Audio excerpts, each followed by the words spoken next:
Assalamualaikum warahmatullahi wabarakatuh. Innal hamdalillah nahmaduhu wa nasta'inuhu wa nastahdihi wa nastaghfiruh wa natubu ilaihi wa natawakkalu alaihi wa na'udzu billahi min shururi anfusina wa min sayyiati a'malina. Man yahdihillahu fahuwal muhtadi wa man yudlil falan tajida lahu waliyyan murshida. Asyhadu an la ilaha illallah wahdahu la syarika lah wa anna sayyidana Muhammadan 'abduhu wa rasuluhu wa safiyyuhu min khalqihi wa habibuh. بلغ الرسالة وأدى الأمانة ونصح الأمة وكشف الغمة وجاهد في الله حق جهاده حتى أتاه اليقين. اللهم صل على سيدنا محمد وعلى آله وصحبه وبارك وسلم. أما بعد. Muslimin muslimat, sahabat pendengar IKIM yang dirahmati Allah, marilah sama-sama kita rafa'kan kesyukuran kehadrat Allah di atas segala nikmat yang Allah Ta'ala kurniakan kepada kita, terutamanya nikmat iman dan Islam. Dan marilah sama-sama kita bersyukur dengan mentaati segala perintah Allah, melaksanakan segala suruhannya dan menjauhi segala larangannya. Mudah-mudahan Allah Subhanahu wa taala sentiasa memberikan taufik dan hidayah kepada kita, menerima segala amal ibadah kita, mengampunkan segala dosa, kesalahan dan kesilapan kita, dan mudah-mudahan Allah golongkan kita dalam kalangan hamba-hambanya yang bertakwa. Muslimin muslimat yang dirahmati Allah, kita masih lagi berada pada ayat yang ke-37 daripada surah Al-An'am. Allah berfirman, أعوذ بالله من الشيطان الرجيم وقالوا لولا نزل عليه آية من ربه قل إن الله قادر على أن ينزل آية ولكن أكثرهم لا يعلمون. Yang bermaksud dan mereka, yakni golongan kafir musyrik, berkata, alangkah eloknya kalau diturunkan kepada Muhammad satu mukjizat dari Tuhannya. Katakanlah wahai Muhammad, sesungguhnya Allah berkuasa menurunkan mukjizat, akan tetapi kebanyakan mereka tidak mengetahui, yakni balasan yang akan menimpa mereka kalau mereka enggan beriman. Muslimin muslimat yang dirahmati Allah, semalam telah saya jelaskan bahawa ayat ini memberitahu kepada kita betapa beratnya atau betapa kejinya perbuatan yang dilakukan oleh golongan musyrikin yang seolah-olah tidak mengiktiraf kemukjizatan Al-Quranul Karim yang dibacakan, yang disampaikan, dijelaskan kepada mereka oleh Nabi Muhammad sallallahu alaihi wasallam. Bahkan mereka tega dan sanggup untuk meminta yang bukan-bukan, iaitu meminta kepada Nabi sallallahu alaihi wasallam agar diturunkan suatu mukjizat yang berbentuk hissiyah, mukjizat yang berbentuk fizikal, yang berbentuk material, yang dapat mereka saksikan dengan mata kepala mereka, yang mana ia seperti mukjizat-mukjizat nabi-nabi dan rasul-rasul yang terdahulu. Maka mereka mengatakan, dan Allah rakamkan, wa qalu laula nuzila alaihi ayatun min rabbih. Para ulama tafsir menyatakan bahawa pada kalimah nuzila dan pada kalimah min rabbih itu menunjukkan bahawa golongan musyrikin tersebut sebenarnya atau pada hakikatnya tidak menunjukkan permintaan itu kepada Nabi SAW. Namun sebenarnya mereka menunjukkan permintaan itu, permohonan itu kepada Allah Subhanahu wa taala.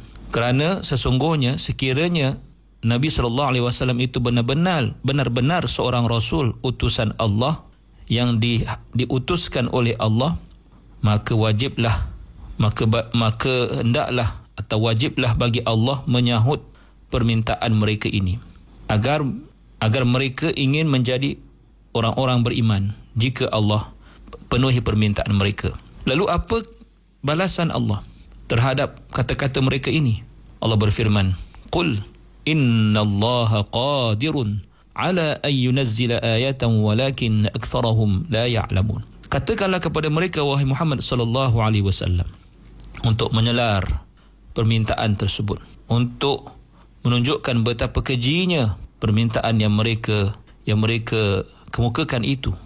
Sesungguhnya Allah Subhanahu wa taala itu Maha berkuasa untuk menurunkan apa yang mereka cadangkan, untuk menunaikan permintaan mereka, untuk menjadikan mukjizat-mukjizat seperti yang mereka mahukan itu berlaku pada Rasulullah sallallahu alaihi wasallam, kerana tiada siapa yang boleh menghalang Allah jika Allah menghendaki.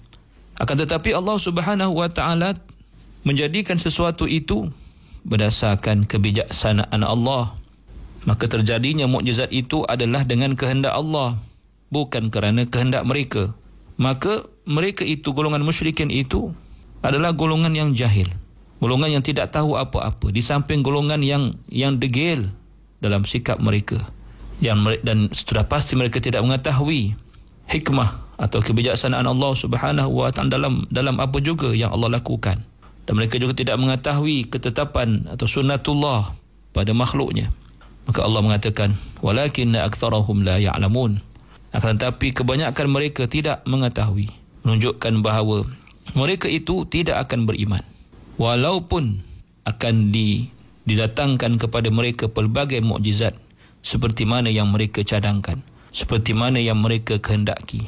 Kerana tidak berimannya mereka itu bukan disebabkan kekurangan bukti atau kekurangan dalil atau kekurangan hujjah, tetapi mereka sengaja tidak mahu beriman kerana takabur, sikap ego mereka, dan sikap juhud, sikap yang menentang kebenaran atau menyembunyikan kebenaran. Muslimin muslimat yang dirahmati Allah Subhanahu wa ta'ala, suatu pengajaran yang sangat penting untuk kita fahami daripada ayat ini, betapa Al-Quranul Karim itu sudah memadai untuk menjadi mukjizat khalidah, mukjizat yang kekal abadi sehingga ke hari kiamat. Dan itulah satu-satunya mukjizat. Al-Quran merupakan satu-satunya mukjizat yang masih kekal, yang masih ada pada kita. Sedangkan mukjizat-mukjizat yang lain telah pun berlaku dan ia hilang begitu sahaja setelah ia berlaku. Namun Al-Quranul Karim masih berada di tangan kita, masih boleh kita baca, masih boleh kita teliti, masih boleh kita dapatkan, kita rujuk pada bila-bila masa. Persoalannya, adakah kita, wali'ayazubillah, adakah kita sama seperti golongan kufar ini yang tidak merasakan bahawa Al-Quranul Karim itu suatu mukjizat dan apa yang ada di dalamnya merupakan suatu kemukjizatan yang kekal selama-lamanya?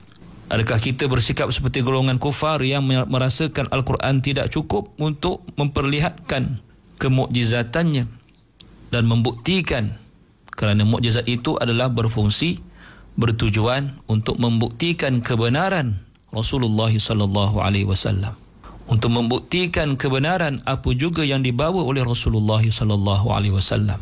Maka sama-samalah kita hayati, sama-samalah kita merasakan betapa bersyukurnya kita kerana masih lagi dapat menyaksikan, dapat membaca, dapat meneliti, dapat menghayati mukjizat Al-Quran dan kemukjizatan isi kandungan Al-Quran.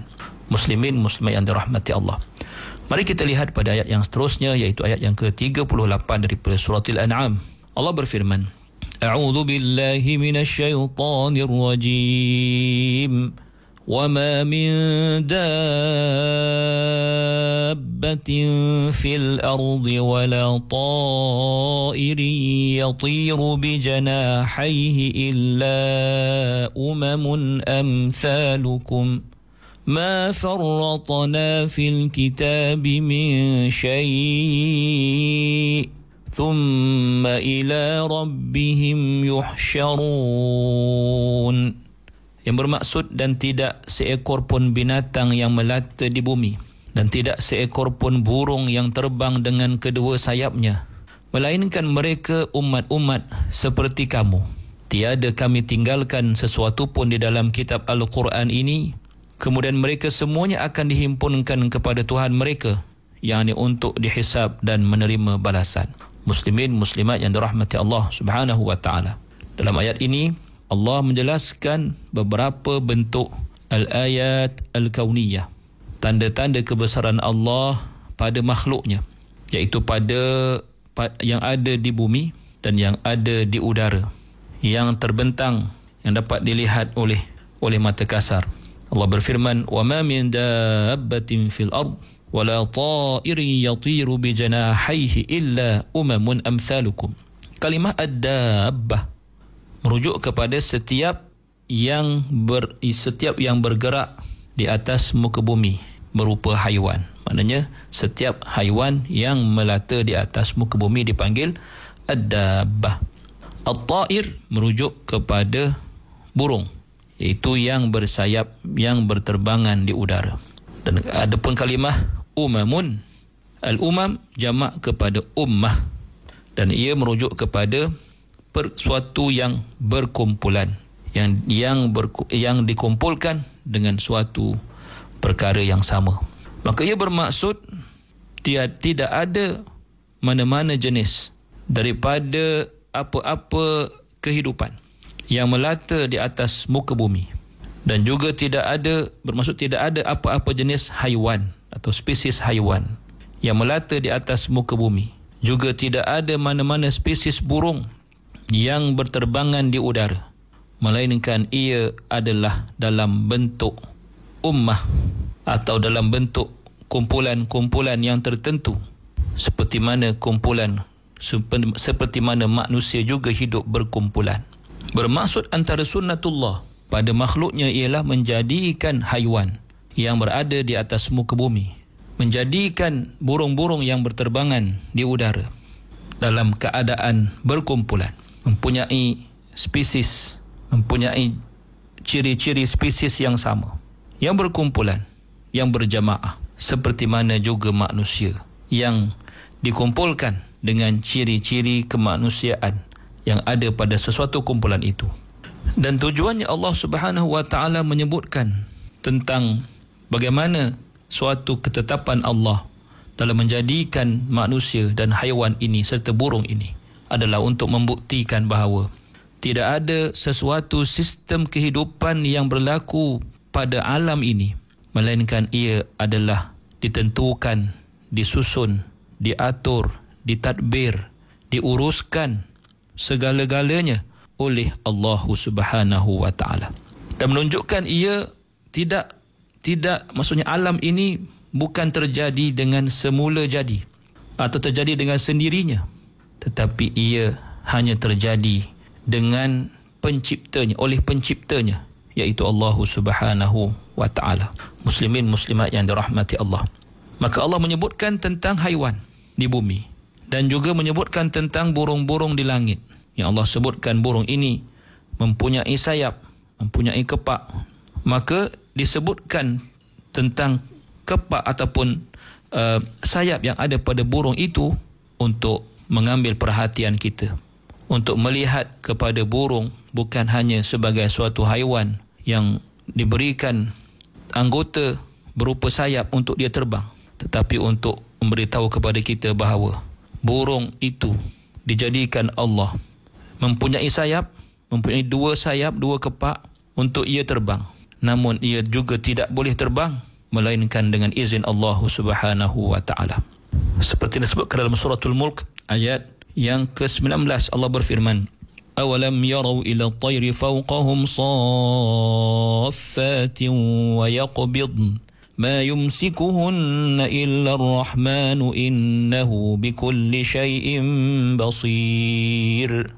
Patutkah mereka menutup mata dan tidak memerhatikan kekuasaan Allah pada burung-burung yang terbang di atas mereka? Siapakah yang menjaganya ketika burung-burung itu mengembang dan menutupkan sayapnya? Tidak ada yang menahannya daripada jatuh melainkan kekuasaan Allah yang Maha Pemurah. Sesungguhnya ia Maha melihat serta mengetahui akan tiap-tiap sesuatu. Aqulu qawli hadha wa astaghfirullahal azim li wa lakum. Wassalamu alaikum warahmatullahi wabarakatuh.